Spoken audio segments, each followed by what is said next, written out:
하나님이 거기 계시게 하라라는 제목으로 하나님 말씀 증거합니다. 오늘 말씀은 제목부터 신학적인 오류가 있다라고 생각할 수 있습니다. 왜냐하면 하나님은 안에 계신 곳이 없으신 분이시기 때문에, 또 하나님 여기 계십시오 라고 해서 하나님이 거기 계시는 것이 아니라 하나님은 스스로 모든 곳에 계시기 때문에, 하나님 이리 오지 마십시오 라고 해서 하나님 여기 안 오시는 게 아니라는 거예요. 그런데 왜 이 제목을 정했느냐? 하나님이 거기 계시는 것을 아는 사람들이 더하다. 당신이 권력에 눈이 멀고 욕심에 눈이 뒤집힌 현장에는 마치 하나님이 계시지 않는 것처럼 행동하기 때문이에요. 그래서 그런 당신 때문에 하나님이 거기 계시게 하라 라고 이렇게 제목을 붙였습니다. 하나님은 우리 모두에게, 우리 한 사람 한 사람에게 놀라운 계획과 또 섭리를 가지고 계십니다. 그 계획과 그 섭리는 지금 나에게도 있고, 그래서 하나님은 지금 나와도 함께 하십니다. 여러분과 주님이 지금 함께 계시다는 거죠. 이 사실을 여러분 믿으십니까? 우리를 향한 놀라운 계획, 나를 향한 계획, 그리고 그 계획을 이루어 가시는 하나님은 지금도 나의 모든 삶에 함께하고 계신다는 것 믿으십니까? 하나님은 우리를 향한, 저와 여러분을 향한, 나를 향한 계획을 갖고 계시고, 그 계획은 내가 하나님의 뜻을 이뤄가고 하나님을 기쁘시게 하는 그 삶을 살아갈 수 있도록 해주고 있는 계획이에요. 그리고 내가 그 뜻에 순종하겠다라고 마음을 먹을 때에 하나님은 반드시 그 일을 이루어 가십니다. 그런데 그럼 그 하나님을 기쁘시게 하는 그 뜻, 하나님의 그 계획은 어느 날 갑자기 내가 이룰 수 있는 거냐? 아니라는 거예요. 내가 매일매일의 삶, 내가 한 걸음 한 걸음 나아갈 때마다 그 삶에 순종하고 매일 나와 함께 하시는 그 말씀 앞에, 그 하나님 앞에 내가 순종하면서 착실히 주님이 나를 훈련시키면 훈련받고, 나를 연단하시면 연단받고, 그러면서 하나님 앞에 착실히 순종하고 나가다 보면은 어느 날 주님이 주님이 계획하신, 주님이 만들어 놓으신, 디자인해 놓으신 그 계획 속에 내가 들어가 있을 때, 그때 돌아보면 어느 날 내가 이제 그 일을 이룰 수 있는 사람으로 서 있다는 거죠. 이것은 뭘 의미하냐 하면은 지금 서 있는 이 자리, 우리가 살고 있는 지금 이 현장, 내가 경험하고 있는 지금 이 자리, 그 모든 시간들, 그 모든 경험들, 그 모든 사건들 하나하나가 의미 없는 시간이 없다는 거예요. 다 하나님이 함께 계시는 시간이고, 하나님이 함께 하고 계시는 시간이고, 하나님이 지켜보고 있는 시간이고, 그 순간도 내가 하나님께 순종하고 있는 시간들이라는 거예요. 그 시간도 하나님의 섭리 속에 있는 시간들이라는 거예요. 그런데 우리는 그 시간들을 어떻게 살아가고 있느냐? 우리가 서 있는 이 자리를 우리가 어떤 삶으로 주님 앞에 살아가고 있느냐? 하나님이 원하시는 삶을 살아가고 있는가? 하나님의 뜻을 이루는 주님 앞에 최선을 다하는 그런 삶을 살아가고 있는가? 그렇지 못하다. 아니, 그렇지 않다. 권력에 눈이 뒤집히고 욕심에 사로잡혀서, 저는 정말 이 설교를 우리 노예 목사들이 좀 들었으면, 봤으면 싶은 마음이 얼마나 간절한지 목사들이 그렇습니다. 권력 앞에, 욕심 앞에 앞뒤를 가리지 않아요. 자신의 치부가 드러나고 있는데 그걸 부끄러워하지 않아요. 그 앞에서, 그 노예 앞에서 자신의 수치가 드러나는데도 불구하고 아무 일 없는 것처럼 우리는 욕심 앞에, 그 욕심에 눈이 먼 순간들, 그 순간에는 마치 하나님이 거기 계시지 않는 것처럼, 욕심에 사로잡혀 있을 때는 아나니아와 삽비라가 욕심에 사로잡혀 있을 때 그 순간에는 마치 하나님이 거기 계시지 않는 것처럼 생각하고 행동한다는 거죠. 그래서 거기에 하나님이 계시게 해야 된다. 내가 무엇을 하든지, 내가 어떤 생각에 사로잡혀 있든지 거기에 하나님이 계시게 할 수 있어야 한다. 뿐만 아니라 우리는 어떤 힘든 환경들, 어떤 어려운 상황들을 살아가다 보면 그냥 그 환경이 바뀌도록, 그 상황이 바뀌도록 그렇게 기대합니다. 그래야 내가 뭘 할 수 있다고, 그래야 내가 순종할 수 있다라고 그렇게 생각해요. 더 나은 환경, 더 좋은 상황, 그 상황이 돼야만 내가 주님 앞에 순종할 수 있다라고 착각해요. 그러면서 지금 이 환경에는 하나님이 계시지 않는 것처럼, 지금 이 상황에서는 주님이 계시지 않기를 바라는 것처럼 그렇게 생각하고 행동합니다. 그렇지 않다는 거예요. 거기에도 하나님이 계십니다. 거기에도 하나님이 계시게 해야 된다는 거죠.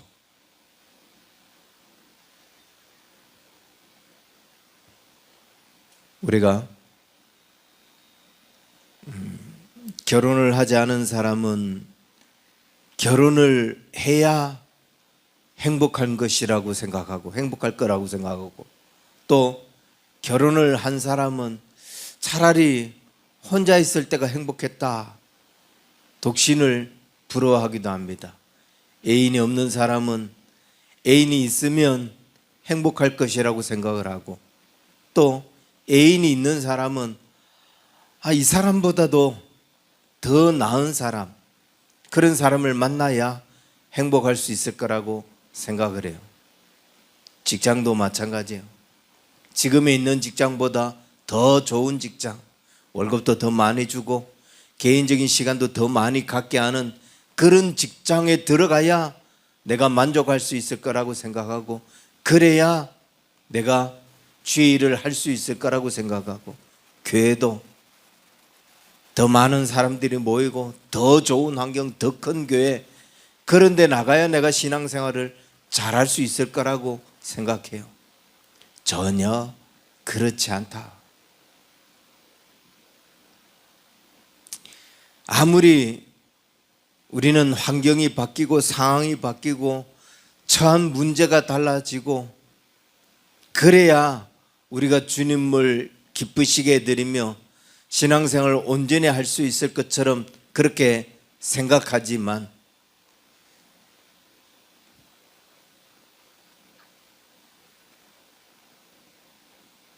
내 속사람이 달라지지 않은데, 내 속사람이 변하지 않은데, 아무리 그 욕심을 채운들, 아무리 그 권력을 손에 잡은들, 아무리 그 환경이 변해진들 우리의 삶이 달라지겠는가? 그렇지 않다. 그래서 하나님의 생각은 다행스럽게도 우리의 생각과 너무 다르다. 하나님은 그렇게 환경을 바꾸고 상황을 바꿔가면서 일하시는 게 아니라 지금 그 현장에서 내 속사람이 바뀔 수 있도록, 지금 내가 권력의 욕심에 눈이 뒤집힌 그 현장에서 내 생각이 바뀔 수 있도록 하나님은 내 속사람이 달라지는 것들을 원하시고 내 속사람이 변해서 생각하는 것이 변하고 삶이 변하는 그런 사람이 되기를 원하신다는 거예요.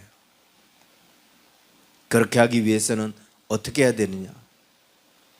주님이 지금 여기에 함께 계심을 인정해야 된다는 거죠.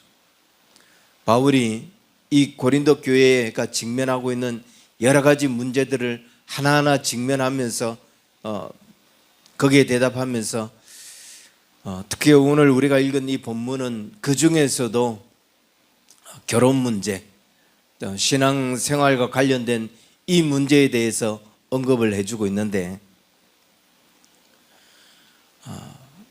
우상숭배, 세상이 우상숭배로 사로잡혀 있고 또 세상이 음란한 그런 문화에 뒤덮여 있을 때 그리스도인들은 그러면 결혼하는 게 옳은가 이런 어떤 혼란 속에 빠져 있습니다. 독신으로 사는 게 더 옳지 않은가 이런 생각에 사로잡혀 있어요. 그때 결혼을 만약 해야 된다면 믿음의 사람과 그렇게 결혼하는 것이 맞는지 아니면은 남편을 혹은 아내를 구원할 목적으로 믿지 않는 사람하고 결혼을 해야 하는 것이 맞는 것인지, 그리고 이미 결혼한 사람, 그런 사람은 안타깝게도 내 배우자가 믿는 사람이 아니에요.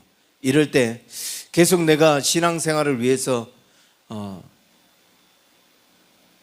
이 사람과 결혼을 유지해야 되는지 아니면은 결혼 생활을 포기해야 되는지 이런 어떤 의문들, 이런 문제들을 가지고 있습니다. 그때 바울은 이 부분에 대해서 하나하나 대답을 해주면서 한 가지 원칙, 한 가지 기준을 제시하고 있습니다. 그 원칙, 그 기준이 뭐냐면은 하나님이 허락하신 그 자리, 지금 하나님이 너에게 허락하신 그 자리에서 너는 최선을 다해야 된다는 원칙이에요. 그게 하나님께서 우리가 해야 할 일이라고 말씀하고 있는 거예요. 이 말씀을 오늘 우리의 상황에 적용한다면 내가 서 있는 이 자리가 하나님이 허락하신 자리고 내가 처해 있는 이 환경이 하나님이 허락하신 환경이라는 거예요. 그러면 우리는 이 환경에서 욕심에 사로잡혀 있는 게 아니라 이 환경이 변하고 상황이 달라져야 될 것을 기대하고 원하면서 그러면 내가 주의 일을 하겠다라고 그런 어떤 생각에 사로잡혀 있는 게 아니라 내가 여기서 최선을 다해야 된다는 거죠. 내게 주어진 이 환경, 하나님이 내게 허락하신 이 자리에서 나는 최선을 다해야 된다는 거예요. 그러기 위해서 우리가 어떻게 해야 되냐? 제일 중요한 게 있습니다. 제일 중요한 게 뭐냐? 지금 내가 서 있는 이 자리가 하나님이 세우신 자리라는 것, 하나님이 허락하신 자리라는 것을 인정하는 게 중요해요. 내가 서 있는 가정, 내가 서 있는 직장, 내가 서 있는 공동체, 내가 함께하고 있는 사람들, 이 모든 것이 하나님이 세우셨고 하나님이 인정하시고 그래서 하나님이 그곳에 계속 지금도 간섭하고 계시는 자리라는 것을 인정해야 된다는 거예요. 그게 인정이 돼야 주님 앞에 충성할 수 있잖아요. 그게 인정이 돼야 그 자리에서 하나님의 뜻에 순종할 수 있잖아요. 이게 인정되지 않으면, 이게 받아들여지지 않으면, 그러면 우리는 여기를 벗어나서 우리는 하나님께 충성하겠다라는 생각에 사로잡힐 수밖에 없어요. 내가 하나님을 알기 전에 결혼을 했어요. 나는 이 직장을 선택하는 데 있어서 기도도 하지 않았어요. 그러니까 이 가정은 하나님이 세우신 가정도 아니고 이 직장은 하나님이 허락하신 직장도 아니에요 라고 생각할 수 있어요. 그 상황 속에서 우리가 부름을 받았는데 어떻게 하나님이 허락하신 것이냐라고 의문을 가질 수 있습니다. 그러나 우리의 생각이 틀렸다. 내가 서 있는 이 모든 자리는 하나님이 세운 자리고, 비록 내가 하나님을 알기 전에 내가 기도하지 않고 얻은 직장이라 할지라도 그것은 하나님이 허락하신 자리다. 우리가 읽지는 않았지만 1절부터 9절까지 보면은 결혼 생활에 대해서 이야기를 하고 있습니다. 바울은 이 결혼 생활이 하나님이 주신 선물이고, 그 부부 관계, 이 부부 관계가 어떤 형태로 맺어진 부부 관계이든 그거는 하나님이 허락하신 관계라고 그렇게 말씀하고 있는 거예요. 무슨 말이냐? 어떤 가정은 남편은 믿는데 아내가 믿지 않아요. 또 어떤 가정은 아내는 믿는데 남편이 믿지 않아요.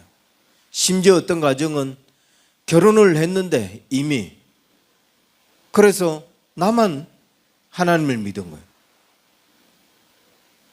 그럼 이거는 하나님이 허락하신 관계가 아니지 않느냐?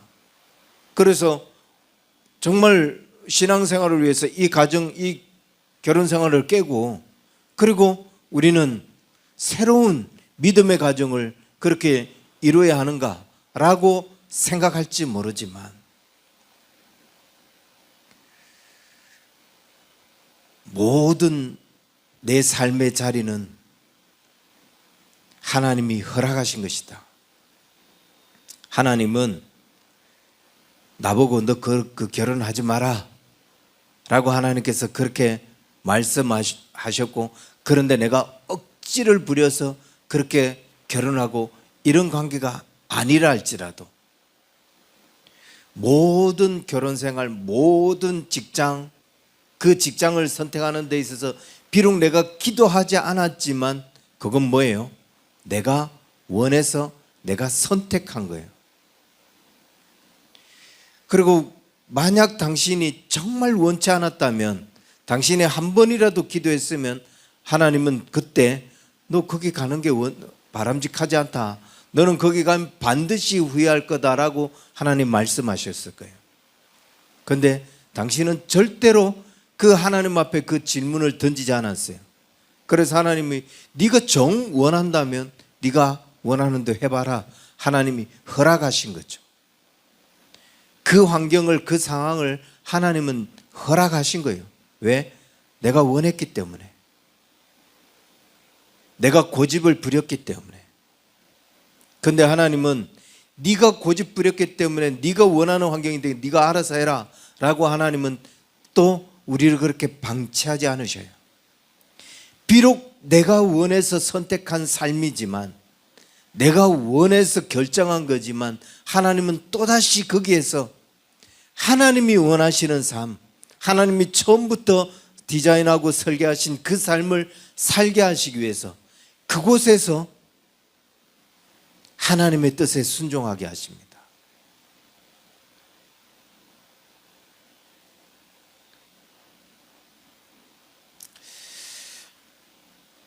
3절에 보면 이렇게 이야기합니다. 남편은 그 아내에 대한 의무를 다하고 아내도 그 남편에게 그렇게 할지니라. 내가 원해서 살았던, 내가 원해서 했던 결혼이기 때문에, 비록 그게 주님을 만나기 이전의 일이었다 할지라도, 만난 이후에 기도하지 않고 했던 결혼이라 할지라도, 그게 내가 원해서 선택한 것이기 때문에 거기에서 어떻게 하냐? 남편은 그 아내에 대한 의무를 다하고 아내는 그 남편에게 그렇게 할지니라. 의무를 다하라는 거예요. 이 의무를 다한다는 것은 단순히 책임을 다하라는 말이 아닙니다. 여러분, 남편이 해야 할 의무, 아내가 아내로서 해야 할 의무를 다하는 것은 각자의 책임만 다하는 게 아니에요. 서로 사랑하고 서로 배려하고 서로 존중해주고 또 서로 헌신해야 되고 뿐만 아니라 이해해야 되고 용서도 해야 되고 용납도 해야 되고 이 모든 것들을 다 하라라고 말씀하고 있는 거예요. 남편은 그 아내에게 의무를 다하고 아내는 그 남편에게 의무를 다하라. 여러분, 결혼 생활이라는 게 사랑으로만 살 수 있습니까? 아니죠. 책임감만으로 살 수 있을까요? 내가 이 사람하고 결혼하겠다고 선택했으니까 어쩔 수 없다. 그 책임감만으로 살 수 있느냐? 아니라는 거예요. 방금 말씀드린 존중, 배려, 이해, 용서, 용납, 이 복합적인 감정 다, 이 복합적인 관계 다, 그 관계를 다 해결하고 이해하고 받아들이고 그러면서 이어갈 수 있는 게 결혼 생활이에요. 그거 다 하라는 거예요. 내가 선택했기 때문에 다 하라는 거예요. 여러분, 우리는 이혼 가정을 보게 돼요. 그 이혼 가정이 대표적으로 뭐 때문에 이혼했다? 성격 차이 때문에 이혼했다라고 합니다. 그런데 이거 그냥 뭉뚱거려서 성격 차이죠. 뭐 그거 하나 때문에 이혼했겠습니까? 살다 보면 뭐 성격 차이도 있지만 생활 습관이 너무 달라요. 뭐 나중에는 치약을 중간에서 짜는 것 때문에, 밑에서 짜는 것 때문에, 그것 때문에 다투기도 해요. 빨래를 아무 때도 버리는 것 때문에, 물건 정리를 뭐 제대로 하지 않는 것 때문에 싸우기도 해요. 그거 다 안 맞아서 이혼하는 거죠. 서로 맞지 않는 것 따지면 한도 끝도 없다. 그러면 그거 다 바뀌게 해달라고, 그거 다 변하게 해달라고, 이 환경, 이 생각 다 나한테 맞게 해달라고 그렇게 할 건가? 아니라는 거죠. 이해와 용납과 용서와 존중과 배려와 그 모든 것이 없으면 불가능하다. 그래서 그걸 다 받아들이고, 이건 하나님이 허락하신 관계다 라는 것을 인정해야, 그래야 그 모든 것들을 다 이해할 수 있고 용납할 수 있고 받아들일 수 있고 그러면서 견뎌낼 수 있는 거예요. 이건 내가 책임을 다해야 되는 거죠. 하나님이 이 관계를 허락하셨기 때문에 그 관계에 대해서 우리는 책임을 다해야 되는 거예요. 뭐 결혼 생활만 이야기하는 게 아닙니다. 모든 관계가 그렇습니다. 직장 생활도 그렇고 우리가 감당하고 있는 어떤 사역도 그렇고 내가 서 있는 모든 자리가 다 그렇습니다. 하나님이 허락하신 자리, 하나님이 허락하신 관계라는 것에 대한 인식이 있어야 돼요. 그래야 견딜 수 있어요. 그래야 이해할 수 있고 용서할 수 있고 받아들일 수 있고, 그리고 그것에서 무엇보다도 주의 일들을 해나갈 수 있다는 거예요. 무슨 말이냐? 하나님은 우리를 이 자리에 설 수 있도록 그냥 허락하셨을 뿐만 아니라 그 허락하신 자리에서 다시 하나님의 일을 감당할 수 있도록 하나님이 우리를 부르셨다는 거예요. 내가 고집을 부렸지만, 그래서 하나님이 허락하셨지만 그대로 하나님이 그냥 방치해 두시는 게 아니라 그 자리에서 다시 우리를 부르셔요. 우리에게 사명을 주셨다고요. 내 선택을 존중하셔서 여기를 허락하셨습니다. 그리고 그냥 한없는 후에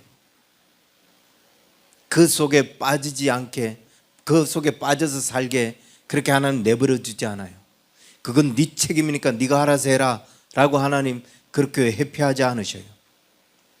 다시 원래 하나님이 계획하셨던 삶, 원래 하나님이 디자인하셨던 그 삶을 살 수 있도록 하기 위해서 그 자리에서 또 하나님이 부르셔요. 사명을 주셔요. 그 사명은 그 상황을, 그 환경을 벗어나라 라는 게 아니에요. 그 환경에서 주시는 사명, 그 상황에서 주시는 사명, 거기에 우리는 최선을 다해야 된다는 거예요. 거기에 맞춰서 순종할 수 있어야 된다는 겁니다.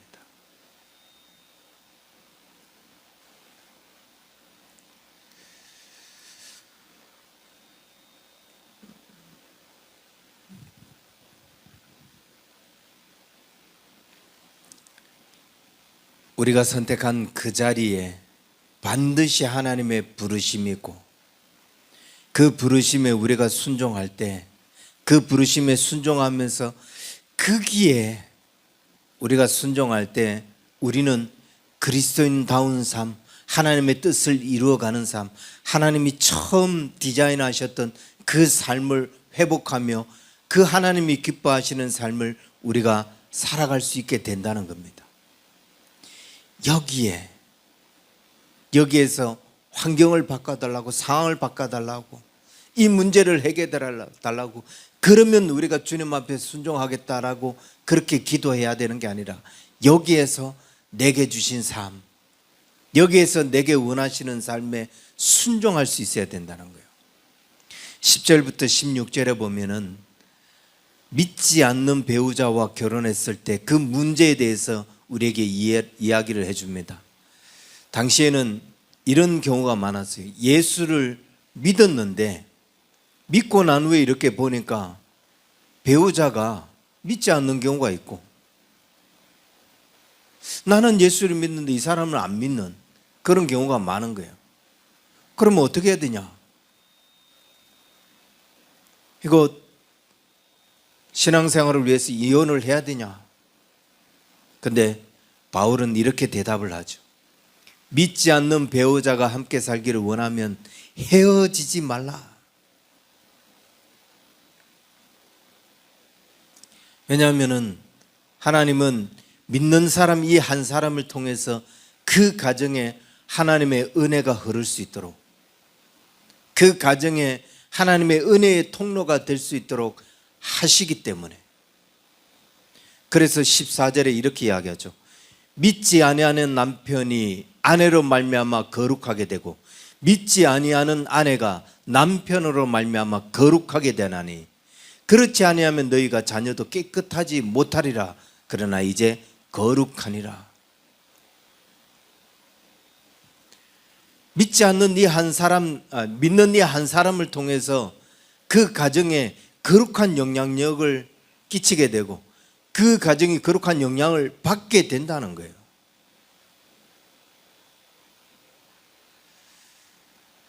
그런데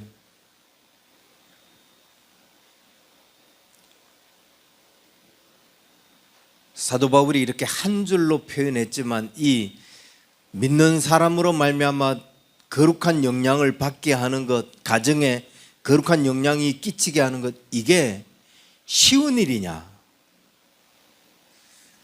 그거 쉽게 생각하고 덤벼들었다가는 큰 오산이죠.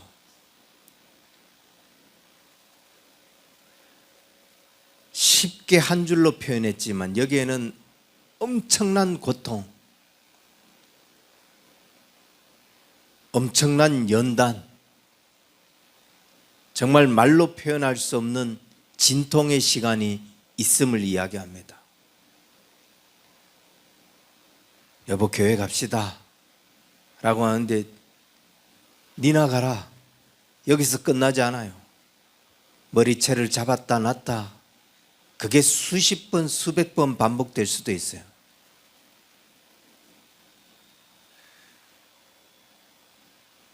무슨 말이냐면 비록 내가 선택한 자리지만 거기에 하나님의 부르심, 하나님의 사명이 있다는 거예요. 그런데 그 사명, 하나님의 그 부르심에 순종한다는 것, 그 영향을, 그 거룩한 영향을 끼치며 산다는 것 쉽지가 않다. 머리채를 수없이 잡히게 되는 그 수모를 감당해도 될까 말까 할 정도로 그렇게 그 사명을 감당하는 게 쉽지는 않다. 그런데 분명한 것은 바울이 그렇게 이야기하잖아요. 믿지 않는 남편이 그 아내로 말미암아 거룩하게 되고 믿지 않는 아내가 그 남편으로 말미암아 거룩하게 되나니, 이런 영향을 끼치는 사람이 있다는 거예요. 그 영향을 끼치는 사람이 있다는 거예요. 그래서 그 사명, 쉽지 않지만 감당하는 사람이 되어야 된다. 내가 서 있는 그 자리에서.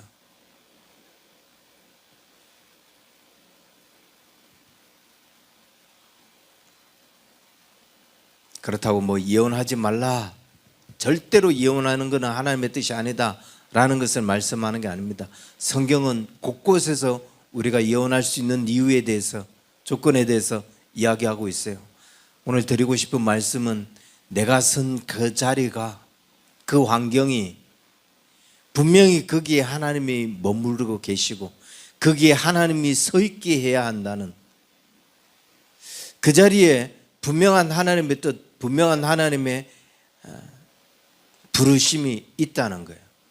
그래서 우리는 끝까지 그 부르심에 순종할 수 있는 사람, 끝까지 그 자리에서 하나님이 계실 수 있도록, 그 자리에서 하나님의 영광을 받으실 수 있도록 그렇게 살아가야 된다는 거예요. 그렇게 하기 위해서 어떻게 해야 되느냐, 마지막으로 한 가지를 더 말씀을 드린다면 최선을 다해야 된다는 거죠. 그 자리에서 우리가 읽은 이 17절부터 24절이 바로 이 부분이에요. 그리고 이 부분에 대한 어떤 핵심을 이야기한다면 17절과 24절이 핵심이에요. 오직 주께서 각 사람에게 나눠주신 그대로, 하나님이 각 사람을 부르신 그대로 행하라. 내가 모든 교회에 이와 같이 명하노라. 또 형제들아, 너희는 각각 부르심을 받은 그대로 하나님과 함께 거하라. 부르심을 받은 그대로, 각 사람에게 나눠주신 그대로, 지금 나에게 주어진 환경 그대로,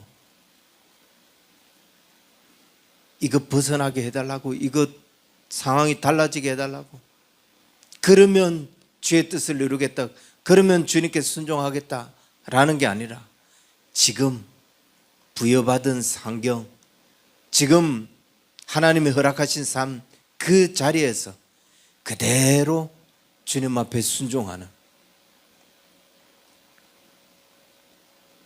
그래야 하나님의 뜻을 이룰 수 있다는 겁니다. 그래야 하나님이 기뻐하는 삶을 살 수 있게 된다는 거예요. 요셉이 보디발의 삶에서 그가 최선을 다할 때 그 집안에서 인정받게 되고 그 집안 살림을 총괄하는 사람이 되고, 감옥에 갇혔을 때도 그 감옥에서 그 환경에서 최선을 다할 때, 그때 그는 애굽의 총리가 될 수 있는 그런 자리로 나아갈 수 있었습니다. 다윗이 하나님이 기뻐하시는 삶, 하나님의 마음에 합한 자라고 여김을 받은 것은 이스라엘의 왕이 되었을 때가 아니라는 거예요. 그가 목동으로 있을 때에, 그가 아무도 그를 인정하고 봐주지 않는 그런 가난한 양치기로 있을 때, 그때 그 마음이 하나님 보시기에 합한 사람이었다는 거예요. 그래야 하나님이 그 환경을 열어가고 그 상황을 열어가서 요셉처럼 결국 하나님이 디자인하신 그 삶을 살게 하신다는 거예요. 우리가 서 있는 모든 자리는 하나님이 계신 자리고, 하나님이 간섭하시는 자리고, 하나님이 지켜보고 계시는 자리, 그 자리에서 우리가 주의 마음에 합한 사람이 되고 하나님을 기쁘시게 하는 자가 되어야 비로소 하나님이 최종적으로 디자인하신 그 삶을 우리가 살아갈 수 있게 된다는 거죠. 지금 이것이 힘들다고, 지금 이것이 마음에 안 들다고, 지금 이것이 내가 원하는 것이 아니라고, 지금 내 힘이 닿지 영향을 미치지 못한다고 그냥 눈이 멀어서, 욕심에 눈이 멀어서 그렇게 수치를 드러내다가는 하나님이 기뻐하시는 삶을 살아갈 수 없게 된다. 그래서 힘이 들더라도 어렵더라도 지금 서 있는 그 자리에 하나님이 계시게 하는, 그 자리에서 하나님이 기뻐하시는 삶을 살아낼 수 있는 저와 여러분 될 수 있기를 주의 이름 간절히 축원합니다. 기도하겠습니다. 하나님 아버지, 우리의 삶을 주님께서 축복하시고 우리의 삶을 주님께서 받아주시되 지금 서 있는 이 자리에서 우리가 늘 최선을 다하고 늘 그곳에서 주님이 기뻐하시는 삶을 살아줄 수 있는 그런 우리 언약의 성도들 되게 하여 주옵소서. 그럴 때에 하나님이 디자인하신 삶을 우리가 살아갈 수 있게 되고 하나님이 기뻐하시는 삶을 우리가 살아갈 수 있게 됨을 기억합니다.